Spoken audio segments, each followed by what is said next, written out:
First of all, Bob, another year. I know you guys are glad to have this back after the year off. How tough was it? The last game was in 2019, and really a whole senior class missed the opportunity to play.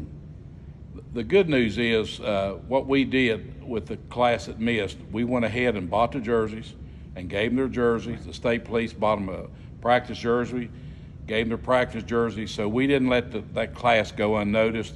We put them in the paper, we selected them, and then when they told us we could not play the game, we decided to go ahead and give scholarships and go ahead and give their jerseys to them. Everything but the game was played in the week of practice. Yes, sir. Basically. Everything was done.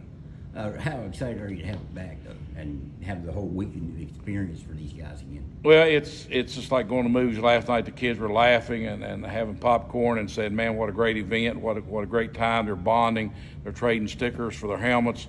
Both sides are talking to each other, sitting with each other in the cafeteria. It's just a wonderful experience. And kids who do not take advantage of it or turn it down, boy, what a mistake they make. And they'll realize it down the road. But these kids are having a wonderful time. And as you can see now how we've grown and things and what we do with our stuff. So it's a great to have it back. 48 years, you told me you've been a coach at the college level, the high school level, junior high level now with your grandsons. Why is this game so special to you? What got you in North and South View? I got involved with my brother-in-law, Mike Linsky. Mike was really a big part of Coach Association, and Mike Linsky coached in it, and then finally later on in 2007 I coached in it. I just fell in love with it, in fact, because Mike and John Kelly and Roger Jefferson, they guys had a passion to keep the All-Star game going. And then when we kind of hit a little bit of a bad streak as far as sponsorships and turnout, things were a little shaky, and that was 13 years ago. But right now I feel Saturday that we should have a packed house Saturday, and it's turned around. What did it take to turn it around? I mean, you told me when it was at the low when you came on, you had one sponsor when you took over directing this game. What did it take to turn it around and get people interested again? Well, because this used to be a showcase in the state. You look in the 40s, lately when it was held there, it was packed back. Yeah, the old stadium. Yeah.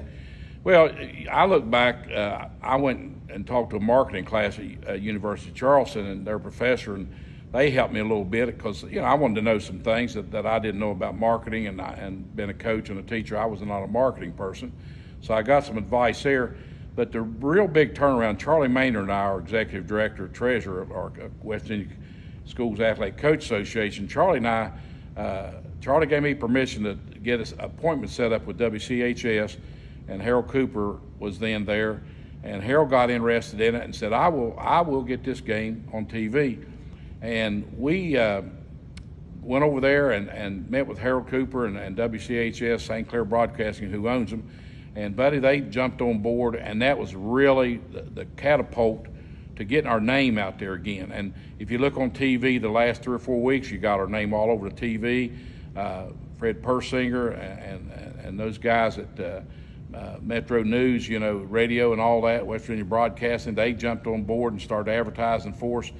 And we were able to give our sponsors some advertising for the help they're giving us and assisted. And then with all that, that's how it made the really big jump. And then what really now has gotten us to where we are now, which I think is really phenomenal shape, is Mayor Frank Mullins of South Charleston and the CVB of South Charleston. They asked me, what can we do for you? What can we do for your kids? And man, I looked at them and said, oh man, thank you for all this help. And we have the banquet in South Charleston. And you talked about the 50s when it was so big. We brought back the parade, we brought back cheerleaders, and all that brought back more excitement. Enthusiasm. What is your favorite part of the week? There's a lot of stuff going on. For you, being the director, what's your favorite part of the week? I really like, I'll go out with Coach Montgomery and we'll sit and watch them practice there and seeing them practice, and then seeing them like last night at the movies, fellowshipping and no animosity and just getting along so good. And so many of them hear them talk about going to college and their future dreams and hopes and aspirations. So that's the fun part of it, is to listen to the kids and watch them. Do you still hear from players that played in this game? Oh, yeah. You'll walk in a store or something like that. Last week I talked to Donovan Pearson, who played for me and Mark in 2007 when we coached it, and he'll keep in contact with me. Of course, I was in Boone County with him for a long time. I've since moved to Charleston, but we still stay in contact. Several other kids. I ran into one of the running backs one year and said, "Coach, did you remember me? I'm from so-and-so school." So it's like being a coach anywhere, as a coach in high school or college, no matter. You meet one of your old players, that makes you feel good inside. Okay. Hey, I appreciate it, Bob, and good luck with the game this week. I know it'll be another great one. Thank you very much.